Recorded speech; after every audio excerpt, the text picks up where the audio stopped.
Good morning, everyone. Today we're checking out a brand new video from Popcross Studios, Starseed Psyche Part 6. We thought we were ready.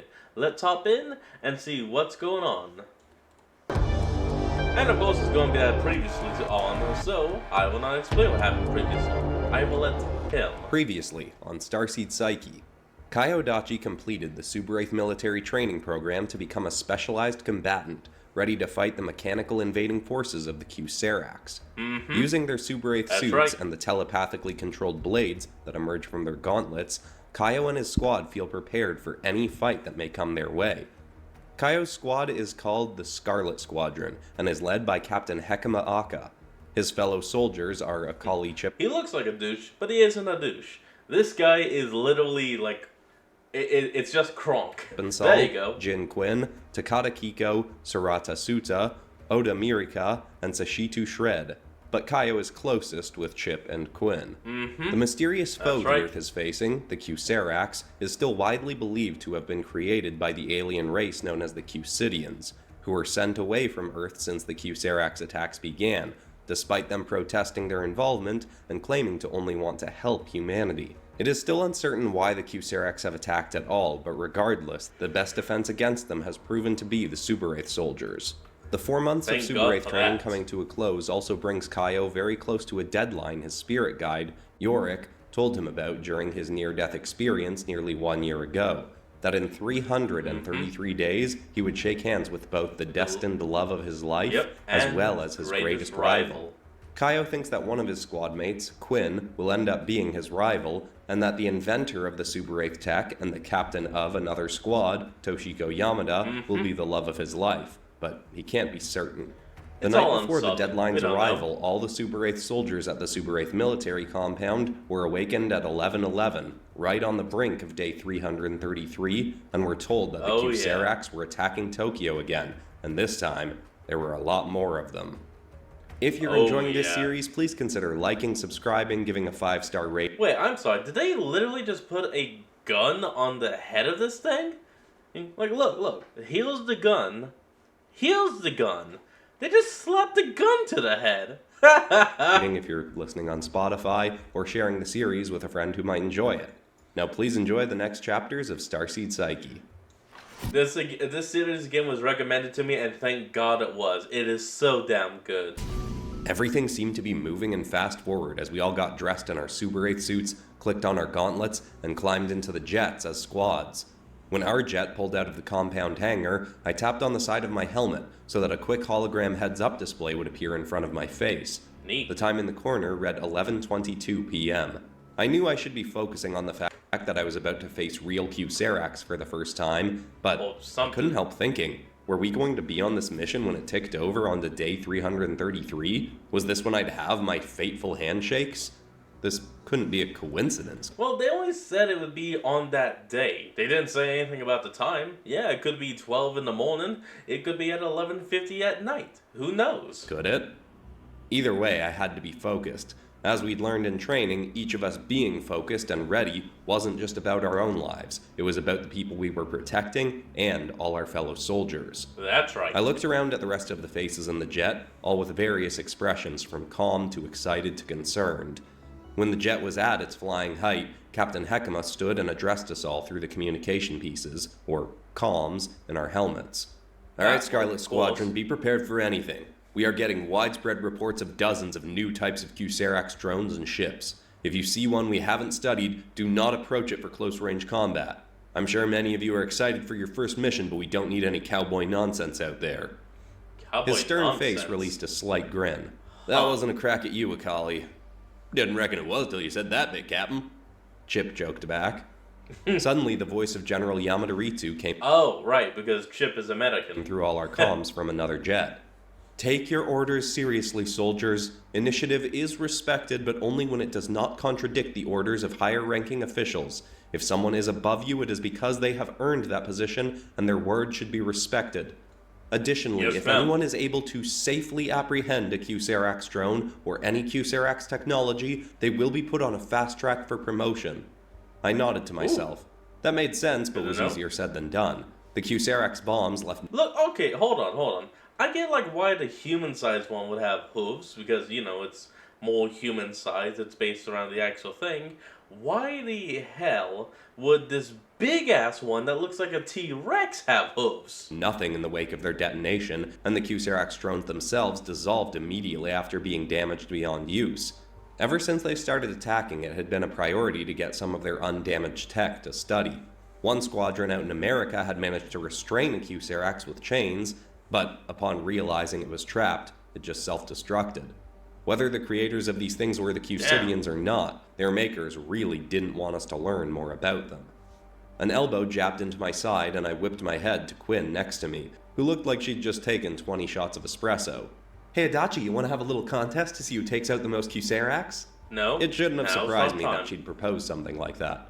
I considered it for a moment.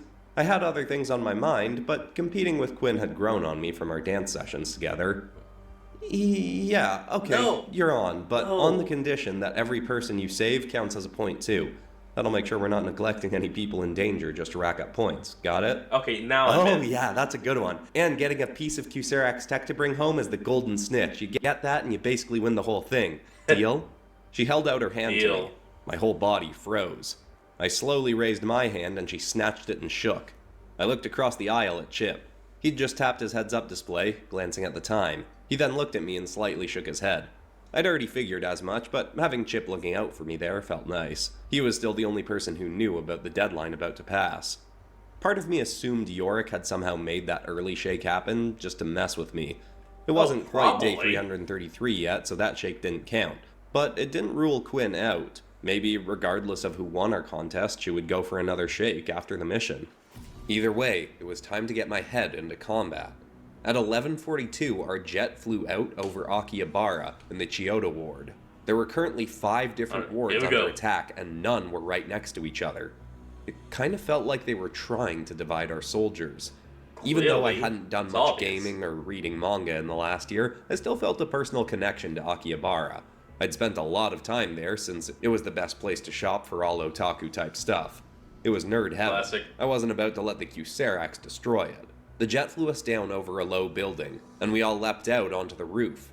Hekima stepped towards the ledge, then turned back to the rest of us. "You've all trained for this. You're ready. Have each other's Here we backs go. out there, ask for help if you need it, call out any unusual behavior or information on previously unseen Q-Serax. Got it?" "Yes, Captain," Yes, sir. we all replied. He smiled proudly and activated his gauntlet, making his crimson blade appear in a glowing hexagonal pattern. We all followed suit. He opened his mouth to say more, but a blue streak shot across the sky and tackled Hekima, knocking him right off the side of the building. Oh, jeez. Before I even had a second to react, Chip sprinted off the side too, leaping after him. We were about 10 stories up. That was a risky jump, but if anyone could take it, it was Chip. Hekima managed to kick 100%. himself away from Dude is built and built. a winged Q-Serax drone and hurl his blade towards it.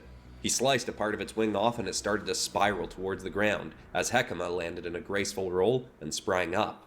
"I'm fine, squad. Eyes up for more." Chip didn't bother with a roll. He hit the ground and landed on both feet like a stone. "Should've known you had that one, Captain. But mind if I fight alongside you?" That was "Help awesome. is always appreciated, Akali." The two of them ran down the street toward a cluster of Q-Serax drones, while the rest of us looked to the sky to see that there were a few dozen more of the flying Q-Serax. They looked like the Ooh, what was classic that? drones with lean mechanical bodies, black visors in place of eyes, hoofed feet like a Q-Sidian, but these ones were a bit smaller, had wings with mechanical frames and glowing translucent wing membranes. Most were too far to target That's effectively with our interesting. blades. Or at least I thought. "I'm already at 3, Adachi. Are you even trying to compete?" Quinn chirped. I hadn't even seen her send her blade off, but as soon as she said that, I noticed her small purple Super Wraith blade in the sky slicing through a 4th skybound Q-Serax. Oh, look at that. A billboard for vigilance. Nice. As my eyes followed her weapon, I noticed that far in the air above us Oh, and of course a billboard for the Xenozilla. was the Zinzilla. silhouette of a Q-Serax Oh, that was a bomber stretch. ship. I also noticed a small round shape growing larger as it fell towards us. I was about to call it out when a green sword-like Super Wraith blade fired up towards it and sliced the bomb in half. The device fizzled and dissolved in blue light before it could reach us. The blade fired job. right back down and Whose- mounted on Sarata whose was Suta's that? arm. He gave a simple nod. He'd always been a quiet guy, but was undeniably great in a fight and very reliable. I figured Quinn and some of the others had the flying drones handled, so I leapt onto the side of the building and slid down towards the streets. Suta followed, apparently having decided to work with me for the moment. That was cool with me, though good. I'd pictured going through this fight with someone else. Captain Hakama, Chip, you guys need help over there? I asked. Chip responded, "Much as I want to fight alongside you, friendo, I think Cap and me got these here drones handled." It would have been cool to fight with Chip, but this was only our first mission of likely many to come. Hopefully. We'd have lots of opportunities. Hopefully. I turned to look down the other street and saw a couple more Q-Seracs rounding a corner and firing at something. 2 wasn't much to take on, but there could have been more around the bend. As we got near the bottom of the building, I gestured that way, and Suta simply nodded again. We took off running. I had a little fun with it, leaping off a car and running along the side of a few flashy billboards. Suta just ran in a very direct line along the ground. One Q-Seracs hadn't rounded the corner yet, so I sent one of my 2 blades towards it. The drone saw it coming and backflipped out of the way. I clipped off the end of its tail, but it didn't even faze the mechanical creature. The drone aimed at me and fired. Running along the wall, I used my still-mounted blade to block, then called my other blade back towards the Q-Seracs. Again, it managed to leap up and dodge, but I sent my blade off in another direction because Suta had reached the drone. It thrust its torso aside to avoid being struck by him, but he adjusted aim and drove his blade straight through its chest. He sliced up and cut clean through its head. Instantly, the creature's body began to crumble and burn in on itself. It was a cool strike to see, but it also meant I was still at a 0 count in my contest with Quinn. Oh, come on, Winning man. wasn't my main priority, but I did kinda want to beat her. I leapt off the building side and landed next to Suta. I recalled my blade to my arm as I said, "Nice move." Again, he simply nodded appreciatively. We both looked down the street and saw there were at least 20 drones, all firing seemingly randomly at computer stores lining the streets. Some looked like the classic drones, and I'm sorry, Benny's tax-free shops? Huh. Yeah, I'm not completely getting at if that's that's most likely a reference to Benny's shop, but I'm not 100. some were larger, had stockier tails, and didn't seem to have any weapons. It was almost like the 3 we could see were the bosses watching over the other drones. I turned to Suta. Oh, that could New be Q-Serac, so let's stay back for now. We can each send one blade ahead. I'll keep my second one close in front of us to block. I'll stay behind you to watch for incoming fire on both of us. He gave the response you'd expect, then thrust his blade forward, firing it like a glowing spear down the street. It got within inches of one of the tall drones, but the Q-Serac saw the strike coming and dodged its head to the side. Suta tried to adjust, but it was too far to get a precise shift, and the blade missed. Mine followed close behind, though, and I was ready for any dodge it tried to make. But it didn't try to dodge mine. It whipped a bar-like device off its back, and from it sprang a glowing blade. With it, the Q-Serac swatted my own blade aside, and it crashed into the ground. Suta had turned his blade around and had it aimed for the Q-Serac's back, but without even looking, the tall drone swung its blade behind it and knocked Suta's weapon off course. This wasn't good. Had they learned how to make Super 8th blades?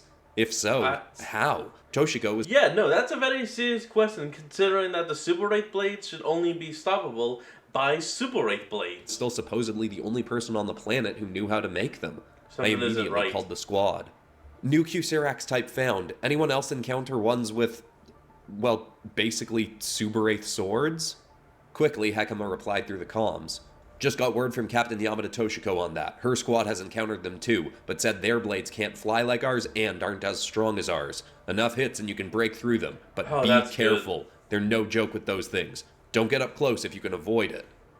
Unfortunately, as soon as he said that, the Do what you can, keep a distance. bladed Q-Serac leapt straight towards Suta and tackled a car out of the way like it was nothing on its way to him. Suta stood at the ready and his blade was flying back to him, but not as fast as this thing was moving. Luckily, one of my blades was still close. I swiped it right under the Q-Serac's leg. I also snatched someone's busted electric scooter at the same time and hurled it just above the thing. It leapt to avoid the blade, but was hit dead on in the chest by the scooter, making it fall off course, hit the ground, and roll. It was up quickly, but by the time it was ready to run, Suta's blade was nearly on it. It seemed like it could see the weapon coming and tried to dodge, but was still pierced through the shoulder. That held it in place just long enough for me to send both my blades swiping across its torso. I carved it into 4 pieces, and it fell apart. The other two taller, boss-like Q-Seracs had pulled out blades of their own and were headed towards us now. The smaller drones were firing on us, but we were ready. Like Hekima had said, we trained for this. I took a nice, slow breath. What was that T-Rex? We know it's coming into play. But it wouldn't prepare me for what came next. From a few streets over, we heard a sound like a massive laser cannon going off. It shook the ground all the way over on our street. Before I could ask if anyone had seen what caused it, Hekima's voice called through the comms. "Backup required on my location. Private Akali is down." No. Chip? Of our whole squadron, something had actually managed to hurt Chip? My heart stopped, but I didn't have the luxury of a pause. Hekima kept explaining about something he was calling a Q-Saurus, when there was a sound of a faint charging of electricity, then another thundering explosion, but this time directly behind us. Blue light blinded me, and I felt wind rush past, strong enough to make me stumble backward. Another eruption shook the street, and I flopped back into a car. Oh no. I called my blades back to me and held up my arms in case anything got close, but my vision returned quickly. I called out to Suta to see if he was alright. But this time, when my eyes found him, he didn't have a head to nod with. No! Oh crap! We have one down and one dead! Shit! This isn't good! Sarata Suta's body from his chest up Oh, so that's what a Q-Saurian looks like. was gone. The beam that had just burst down the street had burned right through his Super-Wraith armor and eviscerated him. It had then gone on to explode a hole in the ground behind. Oh my lord, the love interest is gonna be an alien. I'm sorry, I don't know why that never crossed to my mind. Behind us, and even wipe out several Q-Seracs. What produced the blast was a Tyrannosaurus-like Q-Seracs, with guns springing from its lower jaw and glowing aura emanating from its mouth that seemed to be building with light as it lumbered down the street towards me. Instinctively, I ducked as a sword swung for my head on my other side. I released my blades, dove, and rolled away from one of the taller drones as it readied its sword again. I had both of my blades hover up between me and it as I leapt towards the closest building, sprinting up its side. I was just trying to get away now. This had gotten way too real, way too fast. Suta was really dead. Had that same thing happened to Chip? Before I reached the top of the building, I noticed the sound of swelling energy had returned, just like before the last shot. My eyes darted behind me, and in my peripheral I saw the Q-Saurus's head aimed at me. I sprang backwards off the building just as the beam exploded into it and tore a clean hole right through. I flipped through the air and managed to latch on to the top of a billboard on the other side of the street. I watched the beam fly off into the sky. I even saw Q-Serac's ship take a sharp dive to avoid it. I still wanted to get to Chip, but then Quinn spoke through the comms. "Captain Hekima, Shred, and I have Chip covered and we're waiting on evac. He's gonna be fine." I was pretty sure she was talking directly to me on that one. I was relieved that Chip was at least as safe as he could be given the situation. Agreed. But then Quinn gave more info. "A Q-Seracs bomber ship seems like it's targeting us and it's too high to hit with our blades, but we're defending ourselves all right for now. We also saw another Q-Saurus shot go off though. Are there more of those tanks?" I replied, "Yes, there's one in my location and it hit Sarata Suta. He's been killed in action." I felt cold the way I said it, but if there was one thing that had been burned into my brain in training, it was to stay cool in difficult situations. Panic had started to rise, but I cut it off. I needed my Super-Wraith armor elevating my determination and focus, not my anxiety.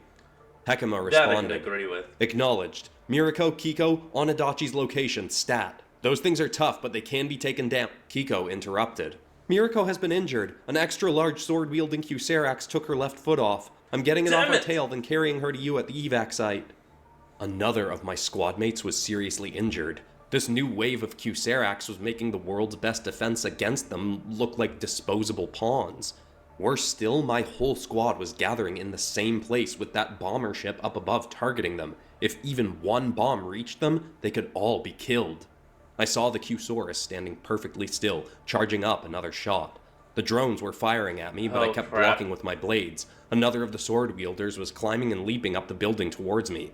I'd have to decide how to act soon.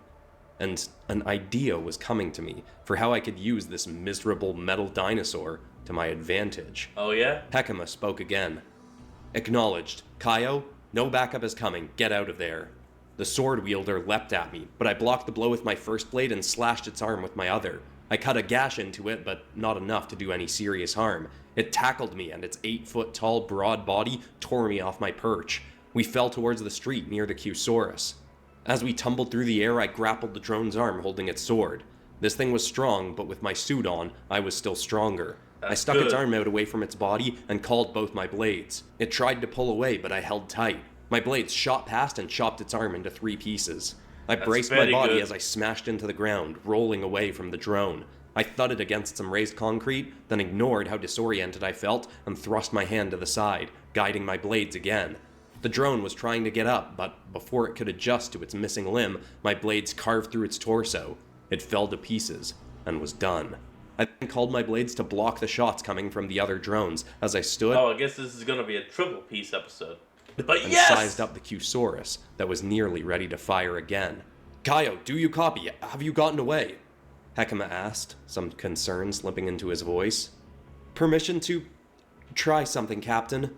I have an idea, I said, leering up at the bomber ship dropping explosives on Chip and the others. If you're ready to We don't need more casualties today, Adachi. Whatever it is, you get 1 shot, and if it doesn't work, you're out of there, got it?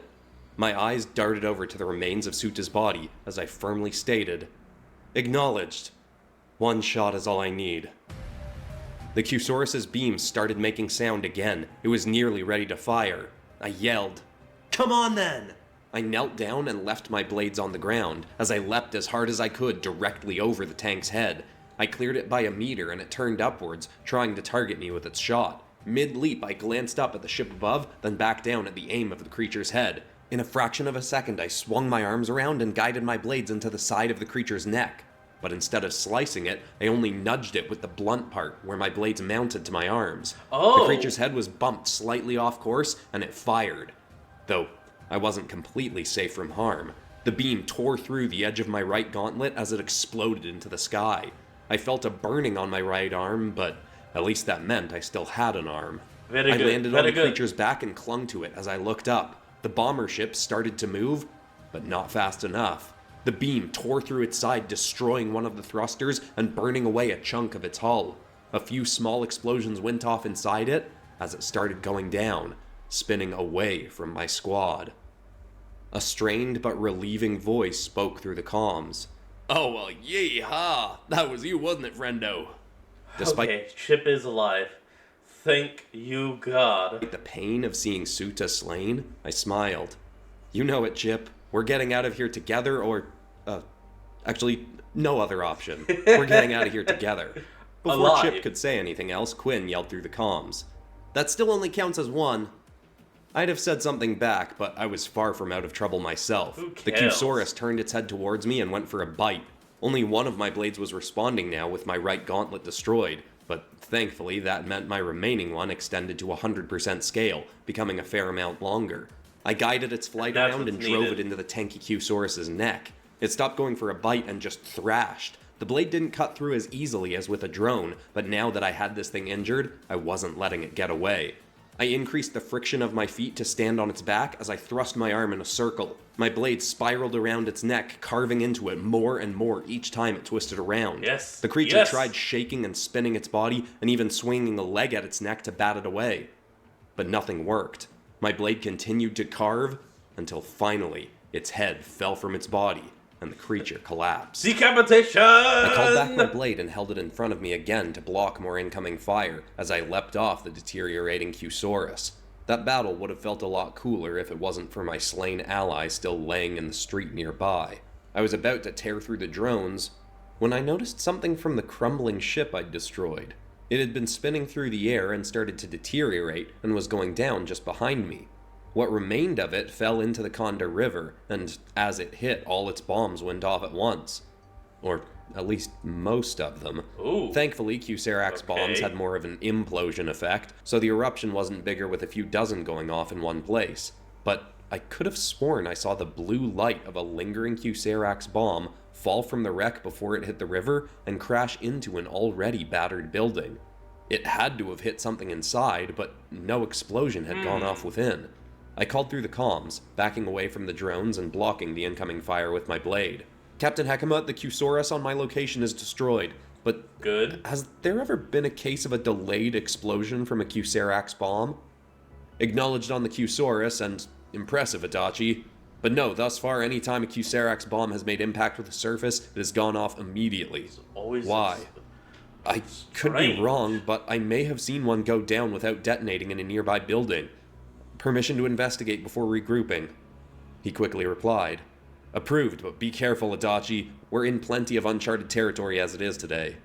Approved, but haul ass. Hurled my blade towards the drones, hoping to hit a few, but not focusing on the strike, as I ran and leapt across the river. Actually, I guess this is only going to be a double episode, but still. I just barely made it to the other side and ran to a stop in front of a building that had already been peppered with fire and hit with a bomb on its other side. Was I nuts? Had I been seeing things? Was it even safe to move this thing if I did find it? I had lots of questions, but thankfully they didn't stop me from moving. I called back my blade and leapt up onto the top floor of the short building, climbing in through a busted window. It looked like the building had been under construction, as no furniture was inside and the walls were bare, though now battered and crumbling. A massive chunk of ceiling had fallen in a short ways ahead, and I had to leap down a floor through a hole to keep moving. I got near where I thought the bomb had entered and, oddly, noticed a purple light illuminating through cracks above. Maybe I was right about this rogue bomb, and a Q-Serax of some kind had already been sent to retrieve it. If that was the case, I had to move. There was still floor above me, but I leapt at it, swiping with my extended blade and tackling through it, landing back on the top floor, with a purple glow shining right in my eyes. When my vision adjusted to it, I realized it was emanating from a strange floating orb, hovering before the hand of a Q-Sidian. Not a Q-Serax, but a real live Q-Sidian in the flesh. And she looked weirdly happy to see me. Perfect. Whoa there, a real bona fide human up close. The whole room was illuminated by the purple orb in front of her hand that looked like a planet with a ring spinning around it. Floating above her other hand, as far as I could tell, was a genuine unexploded Q-Serax bomb. She seemed pretty calm to see a Super-Wraith soldier for someone who was seemingly our enemy. I aimed my blade towards her. Drop the bomb and back away. She looked at the bomb, lifting a finger and having it float higher off her hand. Was she levitating it? I'd heard rumors the Q-Sidians had telekinetic abilities, but I thought that was all crazy nonsense. And what was this purple light thing she had? It didn't look like a solid object. Drop it? I mean, it fell this far and didn't break, but dropping it still sounds kinda risky. Plus, I need this to prove that my people aren't behind all these attacks. Been trying for a while to get a find like this. I guess she was sticking to the story that her people were innocent, despite her now being on the planet illegally. I took a step closer, squinting past her purple light. If it's not the Q-Sidians, then who is behind the Q-Serax? She tilted her head. Oh, please don't call them Q-Serax. That's a misleading name your media systems gave them to further convince your citizens that those soulless things are connected to us. Okay, well, she is right about that. But the name is only there because of the way they're designed. And, first of all, they have hooves. And you don't have hooves. No. You have a hoof-type design, but you have more of a three-toed foot. That's completely different to a hoof, which is only a split toe. I don't know who did make them, but the Repsaros are the obvious suspects, though with you humans using Super-Wraith blades now, that does make me think the Super-Wraiths might be involved somehow. Either way, I can't wait to figure it out. A dozen flashing images suddenly shot through my brain as she said those terms. Worse still, I could feel my suit amplifying the chaos in my head. Repsaros, Super-Wraiths. Why did those terms suddenly sound familiar? I saw blurs of beings that looked like Super-Wraith soldiers, but different somehow. I saw figures shaped sort of like the Q-Serax drones, but with scaly flesh. What was happening? Were Super-Wraiths a type of alien like the Q-Sidians? I don't know. If so, did Toshiko know about them? Was that why she could make these blades and nobody else could? And why she'd asked me if the term Super-Wraith had meant anything to me before learning about the military program? You okay there, human? She asked, sounding genuinely concerned. I shook my head, but the images were still flashing. What are you doing to me? Is this a Q-Sidian psychic power or something? I don't know, man. I don't know what you mean. We can use mild levitation and make Hikoa spheres like this, she said, raising the purple light higher. But we don't have any... Wait, did your head start going funny when I mentioned Suberites and Repsaros? Are you seeing them in your head? Yes. The images finally Yes? started to fade. Yes, why? What was that? She got a cheeky smirk on her face that scared me. What if I said things like Kuserachuo, Yanukai, or the Galactic Federation?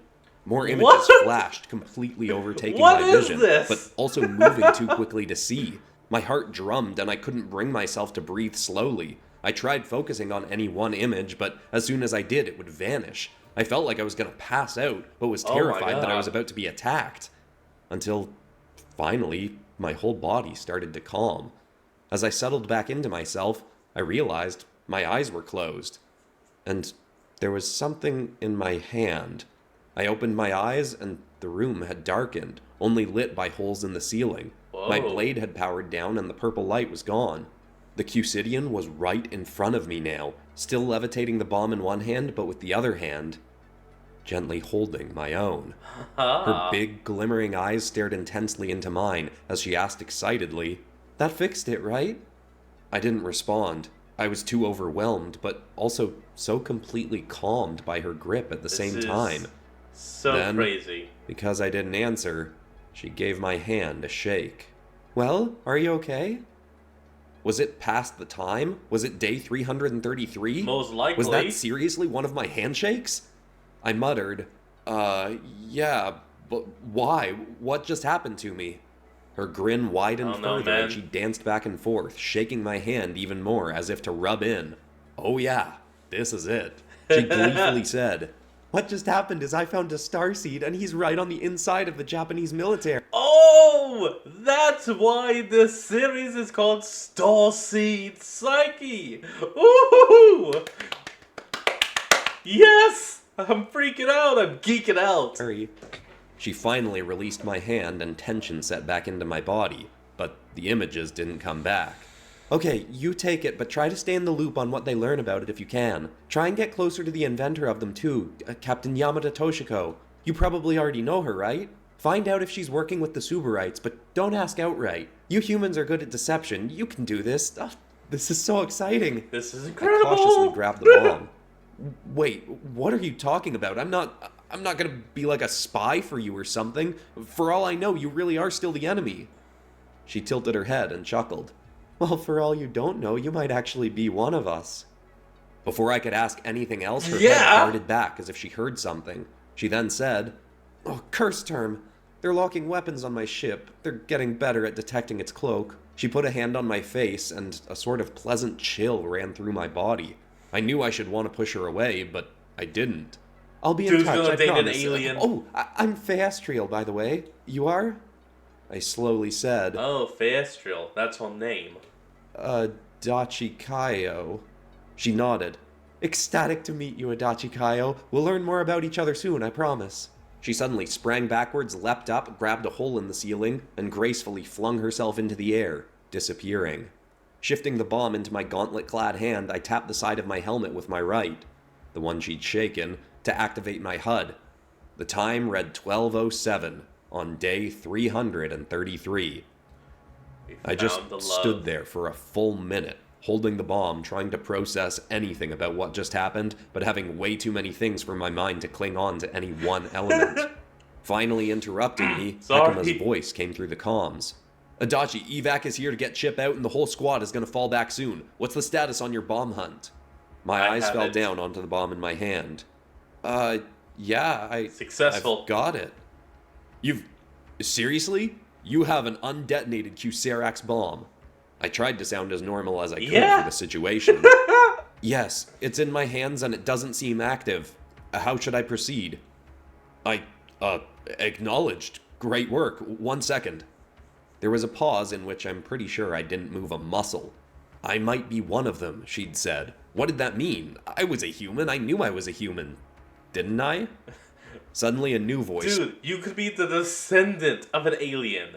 And if both of your parents are human, who's to say anyone from their lines was to be 100% human?" This is a classic trope in many shows, but it's always done... Okay, it's mostly always done right. There's probably one out there or so that's not done right, but I don't know it, thankfully. Spoke through the comms. It was General Yamada Ritsu. Private Adachi confirming, you have an undetonated Q-Serax bomb? Yes, General, I said as plainly as I could. Marvelous. We are tracking your location and are sending members of the Wraith Squadron to your location now. Stay safe. Time of arrival is 4 minutes. She said 4 minutes, and she was probably right, but it may as well have been 4 years, with my mind in a permanent loop replaying that entire encounter over and over. This is of course, the moment crazy. I replayed the most was the handshake. I must have just shaken hands with my greatest rival, right? Right? Nope. When I heard a familiar hum of a Subarwraith compound jet, I stepped closer under the hole in the ceiling so they could see me. The jet sounded like it landed one building over, but soon 2 Subarwraith soldiers from Toshiko's Wraith Squadron were leaping down to meet me. They carefully took the bomb from me, looking stone-faced and serious. As gently as they could, they leapt through the hole together back onto the roof. I then heard a familiar voice. Incredible. Absolutely incredible. Leaping back down through the hole next was Captain Yamada Toshiko. Now she's going She to looked shake me the dead hand. in the eyes, and it felt far too familiar to the moment I just had with Feastriel. This is the biggest find we've had since the Q-Serax first attacked Private Adachi. If we can get that device safely back to base, none of the losses we've faced today will be in vain. She stepped closer, and my mind got even more chaotic as she reached her hand towards me. Thank you. Your work here will not go unrewarded. My hand raised towards her in slow motion. Our palms met, we shook, and a problem arose that I couldn't believe I hadn't considered before. I used to think this would be a clear-cut moment, but now that it was happening, I had no idea which one Yamada Toshiko was. Was she the love of my life, or was she actually my greatest rival? I don't know, and if man. she was my rival, did that mean that the love of my life could really be a Cusidian? I don't know, man, but I'm geeking out over here, and this is incredible! Oh god, I'm sorry! And so we've finally reached the point where the pilot episode of Starseed Psyche left off. But personally, I'd say 6 parts! That's how much he extended the pilot! Good god, man! Yes! this 3.5 hour or so version is significantly better than the 23-minute version I told before. Yes, By the way, yes, if you like yes. my writing and you haven't heard yet, my book Vigilance has finally been released. It's got a bunch of similar themes to Starseed Psyche, but it's an interconnected anthology about the various competitors of a super-powered sports fighting league called the Global Vigilance League. Each chapter's got a full-color drawing of its main look, character. Bobby The last chapter is a nice long one that brings all of the characters together in an Avengers-style team-up sort of way, and I am super happy with how it turned out. It's up on Amazon, and I'll put the Amazon.com link in the description, but if you're in a different country other than America, you might just have to switch it over to your country's version of Amazon to order it. And if you do order it, leaving a positive review would be super helpful in getting the book out there and spread across more of Amazon's algorithm. But besides that, that's all for today, except of course for ending this video on some kind of positive or inspiring note. And the thought I want to leave people with is an idea I heard this week, and I forgot to write down who I heard it from, but it was this helpful idea to think about yourself as the being that is responsible for this human. Like, you don't think of yourself as this body, this being, but as the one who is taking care of this human. It's a little difficult to explain, but just try kicking that thought around in your mind a little bit. Kind of get I found it to be really reassuring, and I've used it a few times in the last few days to positive effect. Anyway, I hope that's inspiring. I love you all, and I'll see you all in the next episode on Monday. Goodbye. Alright, I can only say one thing before we end this off, and holy shit. This was honestly one of the greatest parts I've seen so far. Like, I love the Mytholethal storyline, because, well, I like mythology, but this one, Starseed Psyche, is exploding to the top of my favorites list. And I absolutely recommend the shit out of this for anyone who hasn't seen part 1 yet. Go back, go watch it, catch up, and join me next time for the next part. Until then, everyone, that's going to be the end of today's episode. I hope you all enjoyed this. Remember to like, comment, and subscribe for more. Link to the original will be in the description below, and I'll see all of y'all next time. Till then, this is Fox, signing out. Peace.